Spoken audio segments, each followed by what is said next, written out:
اب میرے بھائیو یہ جو اگلی آیت ہے یہ وننس آف گاڈ کے اوپر قرآن حکیم میں 3 مقامات کے اوپر ایکسٹراڈنری گفتگو ہوئی ہے، ان میں سے ایک مقام ہے قُلْ لَوْ كَانَ مَعَهُ آلِهَةٌ، اے نبی ان سے فرماؤ کہ اللہ کے ساتھ اگر کوئی اور معبود بھی ہوتا، پیرلل میں ایک سے زیادہ خدا ہوتے، کما یقولون جیسا کہ یہ کہتے ہیں،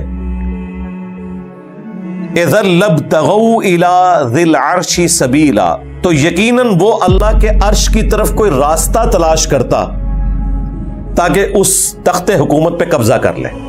دنیا میں بھی ایسے ہوتا ہے نا کہ امپائرز کیسے کھڑی ہوتی ہیں، چھوٹی امپائرز جو ہیں ان میں سے کوئی دلیر بادشاہ اٹھتا ہے اور وہ کسی بڑی امپائر کو شکست دے کے اس کے تخت پہ قبضہ کر لیتا ہے، پھر مزید اپنی امپائر کو بڑھاتا ہے۔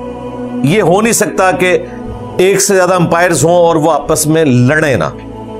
تو اللہ تعالیٰ نے ان کی مثال میں انہیں سمجھایا کہ اگر تم یہ سمجھتے ہو کہ اللہ کے ساتھ اور ہستیاں بھی ہیں جو معبود ہیں، تو دنیا میں بھی ایسا ہی ہوتا ہے کہ ایک سے زیادہ اگر بادشاہ ہوں تو وہ آپس میں لڑتے ہیں ایک دوسرے کا تخت حکومت چھیننے کے لیے۔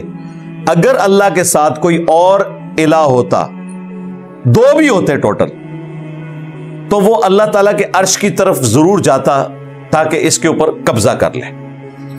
الٹیمیٹلی اس طرح کی آیات سے یہ رزلٹ نکلا کہ پوری کائنات جو اتنی ہارمنی سے چل رہی ہے، یہ اس بات کا ثبوت ہے کہ اللہ کے ساتھ کوئی اور الہ نہیں ہے، ورنہ تو ہر وقت فساد ہی رہتا جس طرح دنیا میں آپ کو نظر آ رہا ہے، کیونکہ اللہ نے دنیا میں کھلی چھٹی دی ہوئی ہے۔ ایک تو یہ مقام ہے سورہ بنی اسرائیل کا۔ سورۃ الانبیاء میں بھی ایک آیت آئے گی، اس میں الفاظ یہ ہے کہ اللہ کے ساتھ اگر کوئی اور معبود ہوتا تو کائنات کا نظام درہم برہم ہو جاتا، ہر وقت لڑائی جھگڑا۔ ایک گھر کے اندر اگر 2 طاقتور لوگوں میں ڈفرنس آف اوپینین ہو تو دنگا فساد شروع ہو جاتا ہے، 2 بھائیوں میں لڑائی شروع ہو جاتی ہے۔ اور تیسرا مقام سورہ المؤمنون میں آیا کہ اگر اللہ کے ساتھ کوئی اور معبود ہوتا تو جھگڑے کی صورت میں ہر معبود اپنی اپنی مخلوق لے کے الگ ہو جاتا کہ ٹھیک ہے جی آج کے بعد بٹوارا ہو گیا، یہ پلانٹ ارتھ کا اتنا حصہ میرا اتنا تیرا، تو اپنے بندے وہاں آباد کر، میں اپنے بندے یہاں آباد کروں گا۔ یہ 3 آیات بڑی کریٹیکل ہیں۔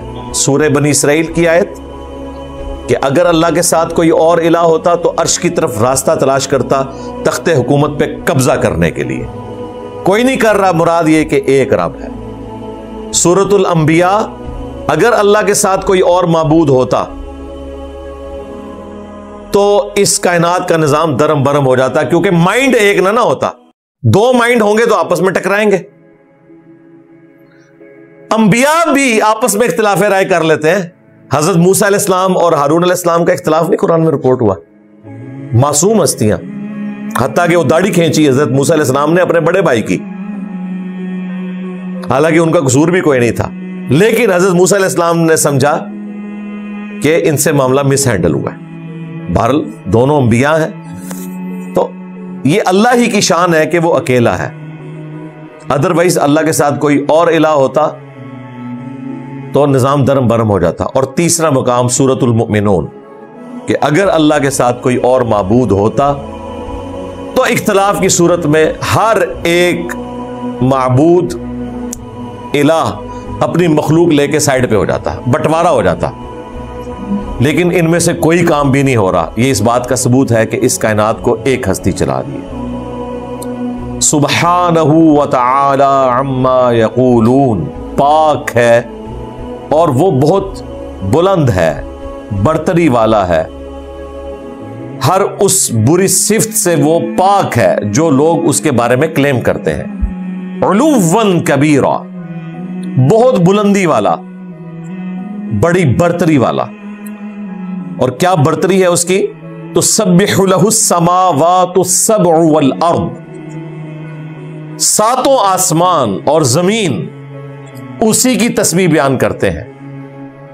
وَمَن فِيهِنْ، اور جو کچھ ان کے درمیان ہے سب اسی اللہ کی تسبیح بیان کرتا ہے۔ سبحان اللہ وبحمدہ، सुबहान अल्लाहिल अज़ीम अदद खल्क़िही व रिदा नफ्सिही व ज़िनत अर्शिही व मिदाद कलिमातिही व इम मिन शैइन, ये मशहूर ज़माना आयत है, और कोई शय भी ऐसी नहीं है इल्ला युसब्बिहु बिहम्दिही, मगर ये कि वो उसकी तस्बीह के साथ उसकी हम्द बयान करती है। वलाकिन ला तफ़क़हूना तस्बीहहुम, लेकिन तुम उन मखलूकात की तस्बीहात को समझ नहीं सकते।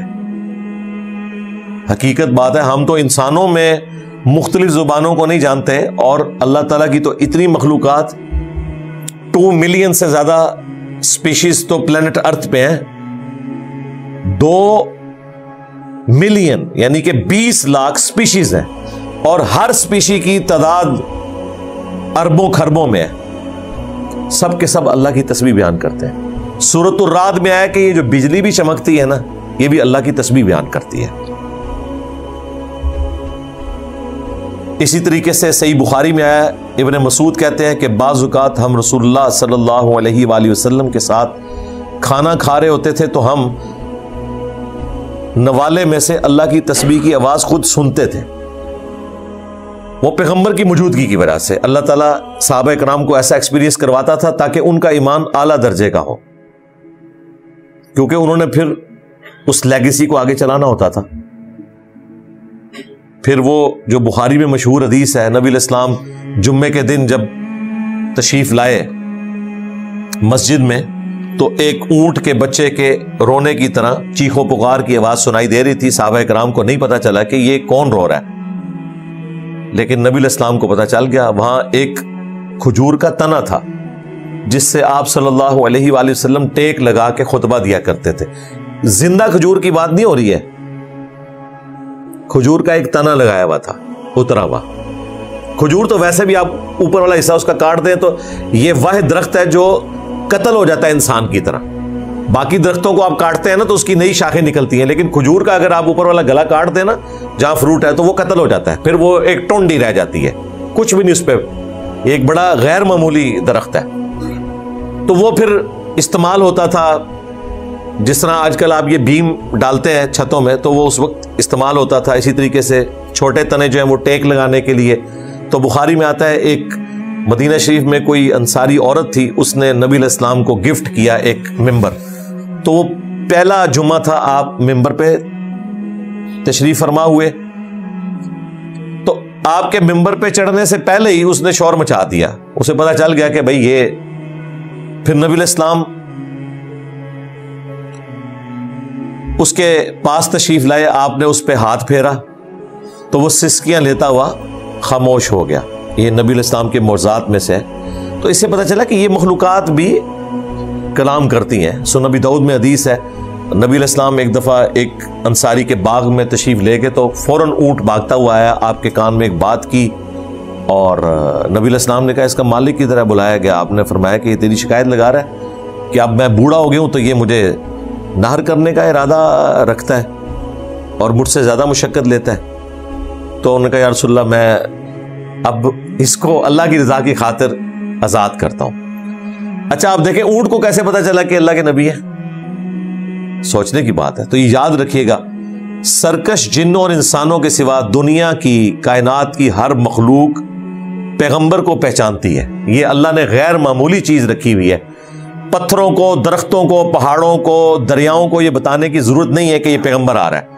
उनके साथ अल्लाह ताला का एक ऐसा प्रोटोकॉल अटैच है कि उन्हें ये पता चल जाता है कि ये आम इंसान नहीं है। और इसी वजह से सही मुस्लिम में आता है, नबी इस्लाम ने हज्जतुल वदा के मौका पर 63 ऊंट खुद नहर किए। 100 ऊंट यमन से हजरत अली लेके आए थे, 63 आपने किए, 37 हजरत अली ने किए। और अहादीस में मिलता है कि नबी इस्लाम को किसी ऊंट को नहर करने के लिए कोई प्रोटोकॉल देने की जरूरत नहीं पड़ी है,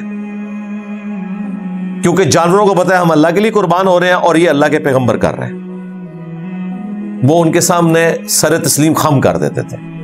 इस किस्म के कई वाकयात हैं। تو یہ تمام چیزیں اس بات پر گواہ ہیں کہ یہ اللہ تعالیٰ کی مخلوقات ہیں، اپنی اپنی زبان میں اللہ کا ذکر کرتی ہیں۔